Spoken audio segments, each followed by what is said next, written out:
Well, hi everyone. Welcome to On the Lake with James Pitropov. I'm here today to give you the real deal on site development and construction costs for your cottage project in Muskoka, Haliburton, the Kawarthas, even the Bay of Quinte. We've been working on all of them, and guess what? I've got real costs for you and real time schedules and all that. I'm going to let you know what it takes to build your dream. Let's listen in and let me know what you think. You're listening to On the Lake, the podcast that explores the rhythms of waterfront living and what it takes to build your dream lakeside home on the Canadian Shield. And now for your host, James Pitropov. The reality of building a cottage. How much does it cost? James, I'm asked, how much is it going to cost to clear our site, get the hydro in, get the septic built, water supply, access to the site in the winter and the summer?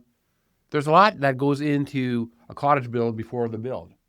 This is why when we hear construction costs, how much does it cost to build? Is it $400 a square foot? Is it $500? Is it $800? Why do their cottage cost so much? Well, here's some of the factors to consider. You have the amazing cottage property. In a lot of cases where we need to clear the land. If there's bedrock on the site, sometimes there's a little bit of blasting to be done. And we need to make sure that we can get our services in. Now, this varies with every project site.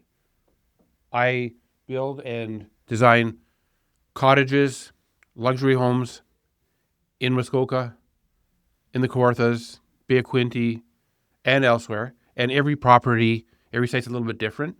So even before we're looking at construction costs, I can be assured by the data that I've developed from our projects that chances are that there are between $40,000 to $100,000 worth of site clearing. Now, in addition to that, there's permit fees, consultants, engineering consultants that is, which can add conservatively $40,000 to $60,000 to a project for a one-of-a-kind project that is. And then there are the actual construction costs. Now, instead of the actual construction costs, what I like to go by is what did they get built and how much did it cost? Like, what is the real deal on the costs? So when people come in and I say our sweet spot has been around $600 per square foot for the types of projects that we have done, for the specifications that we have done, you can rest assured that that's backed up by data. Now, if you're asking a contractor or a builder and they're telling you, oh, for certain we can get this thing built for $350 a square foot, well, that would be difficult for the type of quality people are expecting for their special project. So if your builder is familiar or comfortable building a tract style, subdivision style place for you, if it's a investment or if it's a resale, yes, everything's possible. That's a possibility. But for the types of projects that we do, a lot of them will come in that $650 range, and that gets you good materials, and that is based on cost relationships that we have with suppliers and trades. We can get a lot of cottages built at those costs. Now, the caveat is if you have super specific tastes, the sky's the limit, and a lot of the cottages that you see built, they will come in $800 a square foot, even higher. So I like to get people started in the realistic zone. Now, the way to think about it is this. James, show us a cottage that you have built, and what were the costs and what were the time frames? And you will find that a lot of cottages, well, let's put it this way. How much does a cottage cost to build? Let's think about how much cottage you need, first of all. If you're building a 4,000 to 5,000 or 6,000 square foot cottage, it's not really a cottage anymore. And even if you're building it for $400 a square foot, the costs are going to get up there. So if that's within your inclinations and your means, that's great. But I like to look for the sweet spot to get people started off, a good specification with realistic costs. I like to start with good foundations, strong materials, Douglas fir, glass, granite, quarry granite, and or limestone someplace, hardwood floors, reclaimed hardwood. We have a pretty good specification. But the important thing to do is to get it down on paper, get a design down, lay it out, and then compare it to current projects that you've done. Now, some current projects. Let's talk about different areas. In Muskoka, rock hard granite. Obviously, it's rock hard because it's granite on your site. If we're looking to control costs, we should consider the site. If you have what you consider a perfect property, is on Lake of Bays or another lake with a lot of bedrock on it, Lake Muskoka, and there's this knob of bedrock blocking your view, well, how much are you willing to pay to get rid of it? Is it worth 20 grand? Is it worth more? In a lot of cases, this rock blasting is ranging from, I see people spending from $50,000 to $200,000 on it. I would suggest the first thing that's going to save you money today, and you will thank me all summer long, is if there's that much blasting to do, maybe you should reconsider the property that you're on. Because if you have to rework it so much, maybe it's not the right property for you. It's going to eat up a lot of budget. That's the first thing. That's what I see up in Muskoka. Now, on Lake Simcoe and Georgian Bay, here at Lake Huron, remember, I've done projects on a lot of different areas, and the characteristics of the sites are different. In a lot of cases, you're on sand and possibly over bedrock. So if we can reduce the site development, and we can, instead of building basements because the water table is high already, why not look at doing helical piles? For example, that'll save you 50 or 60 grand over, even more, over digging and doing full foundation. So we're not talking about square foot cost. We're talking about scope of what you do. Like, where should your smart money go that you've worked for and want to focus upon a beautiful cottage and finishes rather than digging holes in the ground. Now, something else that is possible too is in other areas, like on Bay of Quinte, we have limestone as well, and it's about 4 feet down, results in a high water table as well. Can we do partial basements and so forth? I guess the thing that I'm saying is, based on real projects that we're working on now, there are usually 2 or 3 solutions to site challenges. So let's find out what the most resourceful way to work is, and you'll find that you can save a lot of money and get better results as well. Here's something else that people ask about. Can I reuse existing hydro? Yeah, in some cases you can. In some cases you need to bring a new line in. Is it on an island?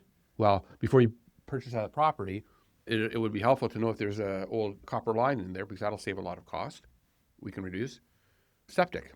If you have a high bedrock, this is going to limit the areas on the site where you can lay out a septic field.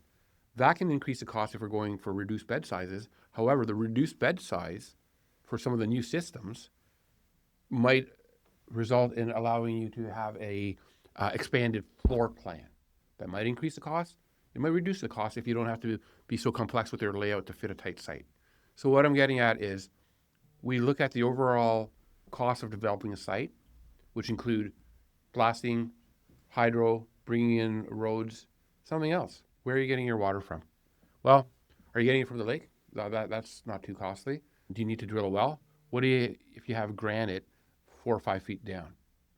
So there's some opportunities there to look at different well types. Also, if we're digging into digging into the site, your heating system.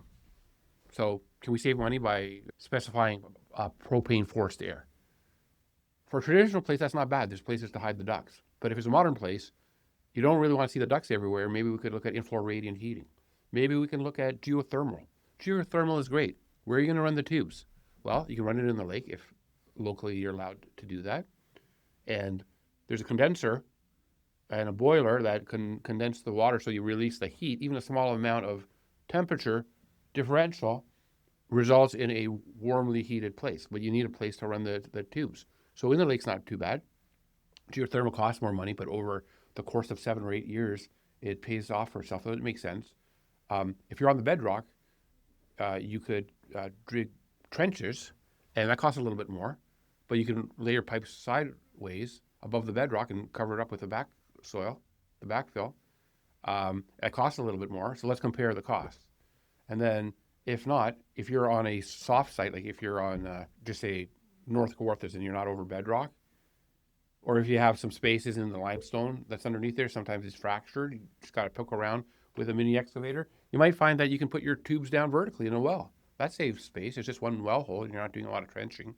So far, the benefit is that before you even get into construction costs, let's figure out how to best deal with your site. That's the best thing you can do so far. So already, hopefully we've saved a little bit of money and narrowed down the scope for you a bit. Next, how much do we spend on the cottage? For a lot of clients, this is their cottage. They're selling their place in the city. They're going to use their cottage as a cottage for a while, and then they typically will move there. So in that case, it's built like a house. They sell their place in the city. It's a pretty good trade, and you're going to get a pretty spectacular change of scenery when you live at your cottage, which is no longer cottage these days, by the way, folks. These are, let's call them more of a luxurious wilderness home. Maybe that's a better way to describe them. I like to work in 3D modeling. This is what I do, and physical modeling. But with my software, which I've modified and made very specific to cottage construction, what I can do is I can work with your layouts, and then we can use specify different materials. Our clients like a lot of natural materials, reclaimed hemlock floors, polished concrete floors, West Coast Douglas fir timbers, oversized glass. A lot of the clients right now, they've gone from the traditional style more to a contemporary, almost like a West Coast modern style. And the thing about it is that you can have the open spaces, but it doesn't have to be all cold and austere. You can get a lot of warmth out of the materials, and they really suit themselves to the forested lakefronts up north. It's a good fit. So I like to start you on the right spec. And instead of only talking about the square foot cost, our projects, and some people will argue against it, but it's not a lot of our projects. They're probably worth 800 a square foot. Our sweet spot, my sweet spot's been 600 to 650. This is just what I end up being able to get deals and costs on. So if you're looking at a 2,000 square foot cottage, $600 a square foot, there's your math, okay? A lot of projects come into 1.2 to 1.6 million. I would say the cottage process, if you're in that range, if that makes sense to you, either through your own resources or you're selling a place in the city, it makes sense because you get good value and a completely new lifestyle with a new cottage working that way.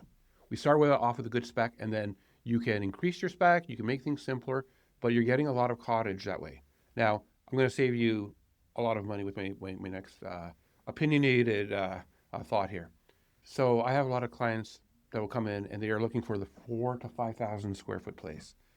Now, that's a lot of construction there, and if it's a cottage or even a home, or a lot of clients that will retire after their professional careers, do you really need, like, what is the benefit of the excessively large places? And if this is your goal, it's no problem. Call me and right away we'll start on your 5, 6, 10,000 square foot place. But realistically, you can build a really beautiful place, like anywhere from 1,200 to 2,800 square feet, with maybe 2,500 is a real sweet spot. You can build a lot of place, and it's not necessary to build these endless constructions. I would rather that you focus on a well-designed, well laid out place. Let's start off a little smaller because these projects get bigger anyways, like guaranteed. And let's track the costs and then see where you end up. This is the way to think about things. The way not to get misled is to avoid asking everyone and their dog and their uncle what things cost, because you don't know what things cost until you actually specify it, you have actual quantities, and you have options, and you have some strategy. So I have some takeaways for you. First of all, let's stop thinking about square footage. Let's talk about overall project costs. The way to do that is we get on a phone, you tell me what you want to build, how you want to build it, show me an example, and then we start preliminary modeling, and I get you real costs based on the exact cost that I've been paying out on our last, like, say 5 to 10. Well, let's tighten it up. Last 3 to 4 projects is the real current cost. There is no other cost other than the real current cost that I can get for you if you're doing a fall build. I'll tell you now what we anticipate the cost to be. then we should have a look at your site and see what it's all about and see how much work it is to get it up to date, get all the services in, clear it out, and then have a plan, like a construction plan. Where are the disposal bins going to be? Can we get some worker siting? A little lodging for the workers. Sometimes they like to, they'll work at odd times sometimes to keep schedules going. Power and all that. Let's get those costs under control, and I'll give you real costs, not the guesstimate costs. And then we can set up a budget for hard and soft costs for all of your projects, so you know exactly where the money goes. And then we'll even give you a contingency plan. I'll tell you every single possible thing that can happen, because they can and do happen. And luckily, we have a plan on based on what we've experienced. You know, you learn things the hard way in careers. We have a way to address and improve upon our designs when things come up. So that's the big four. And what I would encourage you to do, if you want a quick giveaway to make this worthwhile for you, I have two companies. They serve different functions. I'm a registered architect. My company is Lakeside Architecture, Inc. You can check out the website, lakesidearchitecture.ca. If you get on there, download your absolutely free Design Your Dream design guide, just to get your ideas down and have a look at some of the projects on there. You can even subscribe to On the Lake if you're just looking for ideas. And when it comes down to it, let's work out a preliminary design and get you the real cost so there's no guessing, and we can actually design what you want and what fulfills your dream rather than what someone has built someplace else. All the work I do is completely custom, and it's guided by the client's vision. So I want to make sure that we get it right, but we get you the cost as well. And then you can flip over to the other super exciting website. It's Lakeside Construction Management, Inc. Just look it up, and there's links to Instagram and so on. You can see the current build. Just out of necessity, I've had to be a very hands-on designer over the years just to get things done, get them on budget, get them on time, get them built strong.